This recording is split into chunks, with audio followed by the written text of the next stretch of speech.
Hello நண்பா, welcome back. இந்த வீடியோவில் நம்ம என்ன பார்க்கணும்னா ஜாவாவில் கண்ட்ரோல் ஸ்டேட்மெண்ட் பற்றி பார்க்க போகிறோம். போன வீடியோவில் பார்த்தீங்கன்னா ஜாவாவில் ஸ்ட்ரிங் டேட்டா பற்றி பார்த்தோம். ஸோ அதுக்கப்புறம் அரே பார்க்கணும்னே கண்ட்ரோல் ஸ்டேட்மெண்ட் பற்றி பார்த்துட்டு பார்த்தோம்னா நம்மளுக்கு அரே ஈஸியாக இருக்கும். ஸோ அரேயில் வந்து ஃபார் லூப்லாம் யூஸ் பண்ணுவோம். அதனால் நம்ம கண்ட்ரோல் ஸ்டேட்மெண்ட் பார்த்துட்டு அரேவை பற்றி பார்க்கலாம். ஸோ கண்ட்ரோல் ஸ்டேட்மெண்ட்னா என்னென்னு முதல்ல பார்க்கலாம். இப்போ ப்ரோக்ராம் லைன்ஸ் 1 2 3 4 இப்படி நிறைய எழுதியிருக்கும். ஸோ இப்போ பார்த்தீங்கன்னா இப்போ ஏதோ ஒரு லைனில் நம்ம கண்டிஷன்லாம் செக் பண்ணணும். ஸோ கண்ட்ரோல் பண்ணணும். ஸோ இந்த லைன் எக்ஸிக்யூட் ஆகுனா இந்த கண்ட்ரோல் கண்டிஷன் ஸ்டேட்டிஸ்ஃபை ஆனால் மட்டும் இந்த லைன் எக்ஸிக்யூட் பண்ணால் போதும், இல்லைனா எக்ஸிக்யூட் பண்ணக்கூடாது. ஸோ இந்த மாதிரி கண்ட்ரோல் பண்ணதுக்கு வந்து இந்த கண்ட்ரோல் ஸ்டேட்மெண்ட் யூஸ் ஆகும். இப்போ அதில் என்னென்ன இருக்குன்னு பார்த்தீங்கன்னா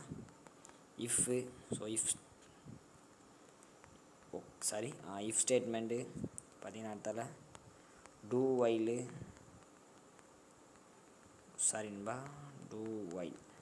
ஓகே. அடுத்தால பார்த்தீங்கன்னா வைல் லூப்பு, வைல் லூப் எல்லாம் ஒரே இதில் வரும். ஸோ வைல் லூப் இதெல்லாம் பார்த்திங்கன்னா ஒரே விஷயத்தை திரும்ப திரும்ப செய்யறதுக்கு நம்மளுக்கு யூஸ் ஆகும். ஸோ ஃபார் லூப்பு இதெல்லாம் பற்றி நம்ம பார்க்க போகிறோம். ஸோ கடைசியாக ஸ்விட்ச் கேஸ் ஓகே. அப்புறம் இந்த பிரேக் கண்டினியூ ஓகே. இந்த பிரேக் கண்டினியூ எதுக்கு யூஸ் ஆகும்னா, ஸோ நம்ம லூப் நடந்துட்டு இருக்கும்போது ஏதாவது பிரேக் பண்ண கண்டினியூ பண்ண அந்த மாதிரி இடத்துல யூஸ் ஆகும். ஸோ அதை நம்ம ஃபார் லூப் இதெல்லாம் பார்க்கும்போது பார்க்கலாம். பார்த்தீங்கன்னா if else loop okay. If லூப்லேயே நிறைய உண்டு, நெஸ்டட் இஃப் அதெல்லாம் பற்றி பார்ப்போம். ஸோ இப்போ நம்ம இந்த வீடியோவில் இஃப் எல்ஸ் லூப் பற்றி பார்க்க போகிறோம். ஓகே. இப்போ இஃப் எல்ஸ் யூஸ் பண்ணி எப்படி ஒரு சைன்இன் பேஜ் கிரியேட் பண்ணி பார்க்கலாம். இப்போ என்ன நம்ம ஏற்கனவே டேட்டா டைப் பார்த்தாச்சு. ஸோ யூசர்ட்டேருந்து எப்படி இன்புட் வாங்குறது பார்த்தாச்சு. இப்போ அதெல்லாம் யூஸ் பண்ண போகிறோம். ஓகே. இப்போ நான் என்ன பண்ணேன், யூசரோட நேம் வாங்க போகிறேன். ஓகே. அதுக்கு நம்ம என்ன ஸ்கேனர் கிளாஸ் தேவைன்னா நம்மளுக்கு வந்து ஸோ அந்த யூட்டிலில் இருக்க ஸ்கேனரை நம்ம இம்போர்ட் பண்ணிக்கணும். Import java.util.scanner okay. இது மாதிரினா நிறைய ஸ்பெல்லிங் மிஸ்டேக் ஆகுது. ஓகே. பார்த்திங்கன்னா நம்ம ஸ்கேனரை இம்போர்ட் பண்ணியாச்சு. இப்போ நம்ம ஸ்கேனரை எங்கேனாலும் யூஸ் பண்ணிக்கலாம். ஓகே. ஸ்கேனர் என்னென்னு சிம்பிளாக வச்சுக்கலாம் ஆப்ஜெக்ட்டு. ஓகே. New okay. நான் அந்த கமெண்டை க்ளோஸ் பண்ண மறந்துட்டேன், அதான் நம்மளுக்கு இப்படி கலராக இருக்குது. ஓகே. இப்போ பார்த்திங்கன்னா எல்லாம் கரெக்டாகிடும். New scanner system.in argument pass பண்ணணும். system.in okay. இப்போ நம்ம ஸ்கேனர் ஆப்ஜெக்ட் க்ரியேட் பண்ணியாச்சு. இப்போ பார்த்தீங்கன்னா ஃபஸ்ட்டு யூசர்லேருந்து இன்புட் வந்து நேமை வாங்க போகிறோம். system.out.println enter your name okay. இப்போ பார்த்தீங்கன்னா இதை வந்து நம்ம ஒரு வேரியபிளில் ஸ்டோர் பண்ணணும். அப்போ நம்ம வந்து ஒரு ஸ்ட்ரிங் ஆப்ஜெக்ட் க்ரியேட் பண்ணிக்கலாம். ஸ்ட்ரிங்கு நேம் வச்சுக்கலாம். ஓகே. இப்போ என்ன செய்ய போகிறோன்னா அதை தூக்கி நேமில் ஸ்டோர் பண்ண போகிறேன். நேம் ஈக்குவல் டு in.nextங்கிற ஃபங்க்ஷன் யூஸ் பண்ண போகிறோம். ஸ்ட்ரிங்கை கட் பண்ணி நம்ம யாருக்கும் இதெல்லாம் பார்த்தாச்சு. ஸோ எப்படி ஜாவாவில் இன்புட் வாங்குறதுன்னு பார்க்கலாம்னா அந்த வீடியோ பார்த்துட்டு வாங்க. ஓகே. ப்ளேலிஸ்ட்டில் இருக்கும்.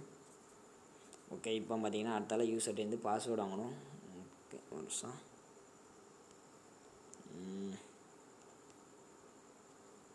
செலக்ட் பண்ணிக்கலாம்.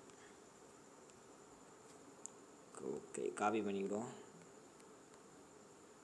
பேஸ்ட் என்டர் யுவர் பாஸ்வேர்டுன்னு வாங்குவோம். Password okay. இப்போ இதை வந்து நம்ம ஒரு இன்டிஜர் வேணும். ஓகே. நான் வந்து ஒரு பாஸ்வேர்டு சிம்பிளாக 1 2 3 4 தான் வைக்க போகிறேன். Int pass okay. சிம்பிளாக கொடுத்துக்கலாம். இப்போ வந்து பாஸ் ஈக்குவல் டு in.nextங்கிற ஃபங்க்ஷன் கால் பண்ண போகிறோம். Next int okay. செமிகோலன். இப்போ நம்ம இதை ரன் பண்ணி பார்க்கலாம் ஒர்க் ஆகுதான்னு. ஓகே. கம்பைல் டைம் ஃபெரர் என்ன வருது. So local variable pass never யூஸ்னு வருது. எதனால் ஓகே. வெயிட் பண்ணுங்க. நல்லா இன்டிஜர் பாஸ்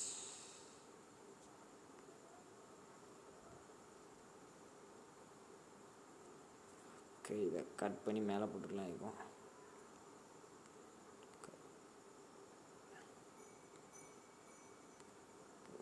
ஓகே. பேஸ்ட்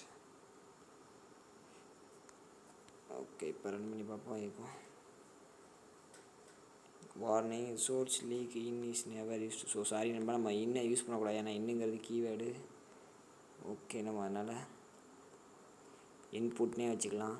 இப்போ பார்த்தீங்கன்னா இன்புட் இந்த இடத்துல இன்புட்னு கொடுத்துடலாம். ஓகே. இப்போ ரன் பண்ணுவோம். இப்போவும் அப்படி தான் வருதா? So warning resource leak input is never க்ளோஸ்னு வருது. ஓகே, என்ன பிரச்சனை? Scanner input new scanner system dot in system input dot next int. Okay, turn பண்ணி பார்க்கலாம். compile java source field input is never closed system.in. Okay, ஒரு warning இருக்குது நம்மளுக்கு. So local variable எதுவுமே யூஸ் பண்ணலை. ஓ சாரி நண்பா, நான் வந்து இந்த இதை நான் கிளியர் பண்ண மறந்துட்டேன். ஸோ ஸ்ட்ரிங்ஸ் இதை நம்ம டெலீட் பண்ணிடலாம். ஓகே, இப்போ ரன் பண்ணுவோம். ஸோ அந்த இதில் நம்மளுக்கு எரர் இருந்தாலும் நம்மளுக்கு இங்கே அவுட்புட் வராது. ஓகே, இப்போ கரெக்ட் ஆகிட்டு enter your name.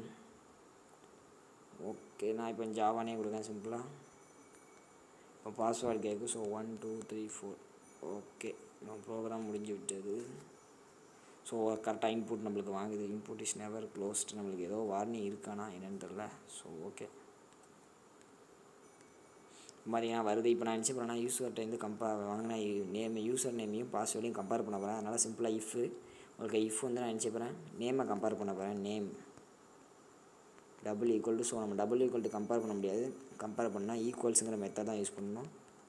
Equal. So double equal வந்து ரெஃபரன்ஸ் தான் நம்மளுக்கு சொல்லும். ஓகே, இப்போ நேம் வந்து ஜாவாவாக இருந்தால் என்ன செய்யணும்? ஸோ அந்த பிளாக் கொடுக்க போகிறோம். ஸோ இஃப் கண்டிஷனுக்குள்ளே இந்த கண்டிஷன் ட்ரூவாக இருந்தால் இது என்ன செய்யணுமோ இந்த பிளாக்குள்ளே கொடுத்துக்கணும்.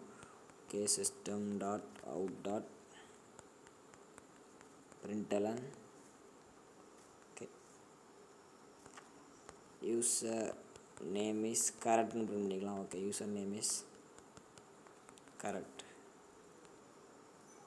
ஓகே, அப்படி இல்லைனா நம்மளுக்கு என்ன செய்யணும்? அதை வந்து நம்ம எல்ஸ்குள்ளே போட்டுக்கணும். ஸோ எல்ஸ் பிளாக்குள்ளே பென் செய்யப்படுறேன்னா system dot out dot println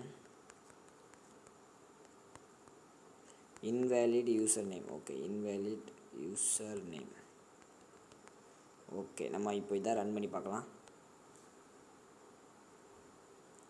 okay, enter your name கேட்கு. நான் இப்போ ஜாவா கொடுப்பேன். பார்த்தீங்கன்னா என்டர் யுவர் பாஸ்வேர்டு கேட்கு 1 2 3 4. ஸோ இப்போ நம்ம பாஸ்வேர்டையுமே செக் பண்ணல, யூசர் நேம் தான் செக் பண்ணோம். யூசர் நேம் இஸ் கரெக்டாக வந்துட்டு. ஓகே, இப்போ நம்ம வந்து ஏதாவது தப்பான யூசர் நேம் கொடுத்து பார்க்கலாம். ஓகே, இப்போ பைத்தான் கொடுப்போம். ஸோ என்டர் யுவர் பாஸ்வேர்டு நம்ம ஓகே இன்டிஜர் தான் கொடுத்துருக்கோம். ஸோ 1 2 3. ஓகே, இன்வேலிட் யூசர் நேம்னு வந்துட்டு. ஸோ இப்போ தான் ஒரு இஃப் எல்ஸ் ஸ்டேட்மெண்ட் சிம்பிளாக யூஸ் பண்ணணும். இஃப். ஸோ கண்டிஷன் ட்ரூவாக இருந்தால் இந்த பிளாக்குள்ளே என்ன நடக்குமோ அதை கொடுக்கணும். அப்படி இல்லைனா இந்த எல்ஸ் பிளாக்குள்ளே என்ன கொடுக்கணுமோ கொடுத்துக்கலாம். ஓகே, ஒரு எல்ஸ்குள்ளேயும் ஒரு இஃபை போட்டுக்கலாம். ஒரு இஃபுக்குள்ளேயும் இன்னொரு இஃபை யூஸ் பண்ணிக்கலாம். அதை வந்து நெஸ்டட் இஃபுங்குவாங்க. இப்போ பார்த்தீங்கன்னா இப்போ யூசர் நேம் கரெக்டாக இருந்தால் நம்ம பாஸ்வேர்டு செக் பண்ணணும். இல்லைனா பாஸ்வேர்டு செக் பண்ண வேண்டாம். ஏன்னா இப்போ இன்னொரு இஃப் போட்டோம்னா பாஸ்வேர்டும் செக் பண்ணணும். ஸோ நமக்கு வந்து டைம் வேஸ்ட்டு. யூசர் நேமே கரெக்டாக இல்லாமல் போது பாஸ்வேர்டு மட்டும் கரெக்டாக இருந்தால் நம்மளுக்கு என்ன செய்ய போகுது? ஸோ அதனால் இப்போ இந்த மாதிரி நேரத்தில் நம்ம நெஸ்டட் இஃப் யூஸ் பண்ணிக்கலாம். ஸோ இந்த கண்டிஷன் ட்ரூவாக இருந்தால் மொதல் இஃப் கண்டிஷன் ட்ரூவாக இருந்தால் ரெண்டாவது இஃப் எக்ஸிக்யூட் ஆகும். ஸோ அதுக்குள்ளே அந்த கண்டிஷன் யூஸ் கரெக்டாக இருந்தால் அதுக்குள்ளே என்ன கொடுத்துருக்கோமோ அது எக்ஸிக்யூட் ஆகும். ஓகே, இப்போ இந்த இடத்துல நம்ம பாஸ்வேர்டை செக் பண்ணுவோம். Okay, pass double equal to நம்மளை வந்து இப்போ 1 2 3 4 சிம்பிளாக வச்சுக்கலாம்.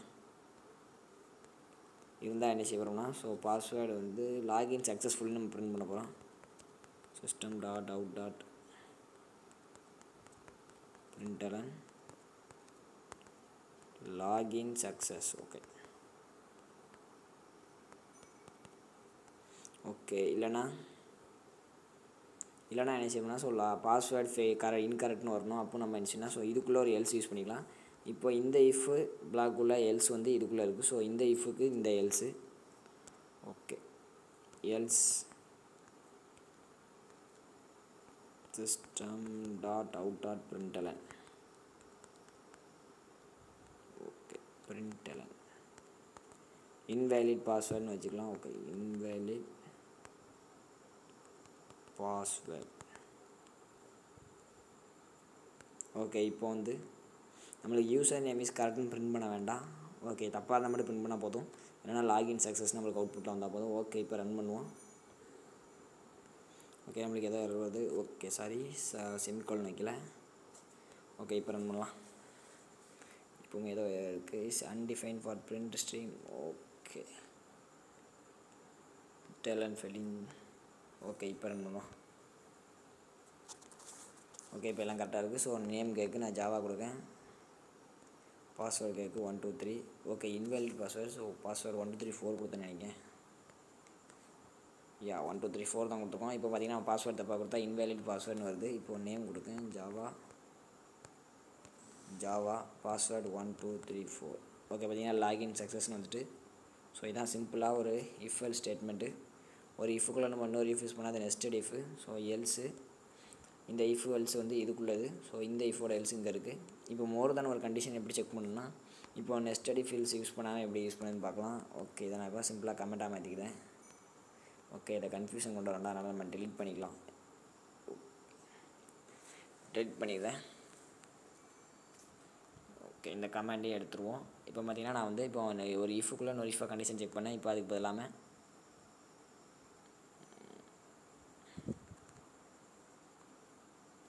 ஓகே எல்லாம் ஓகே.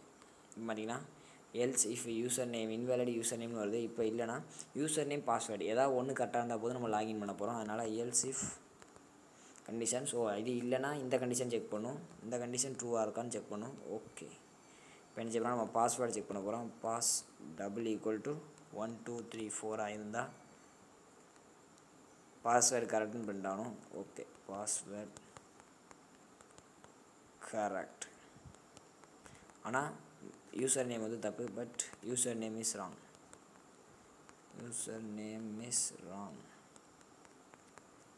எப்படி யூசர் நேம் ராங்காக இருந்தால் இது பிரிண்ட் ஆக தான் போகுது. ஏன்னா இப்போ பார்த்தீங்கன்னா யூசர் நேம் கரெக்டாக இருந்தால் user name is correct print ஆக போகுது. ஸோ இந்த கண்டிஷன் ஃபெயில் ஆகிட்டுனா நேராக இங்கே வரும். ஸோ எல்ஸ் இஃப் கண்டிஷன் இந்த கண்டிஷன் செக் பண்ணும். ஓகே அப்போ இந்த கண்டிஷன் ஃபெயில் ஆனதான் இங்கே வரப்போகுது. அப்போ யூசர் நேம் ஃபெயிலாக இருந்தால் தான் மேட்ச் ஆவாட்டி தான் இங்கே வரும்.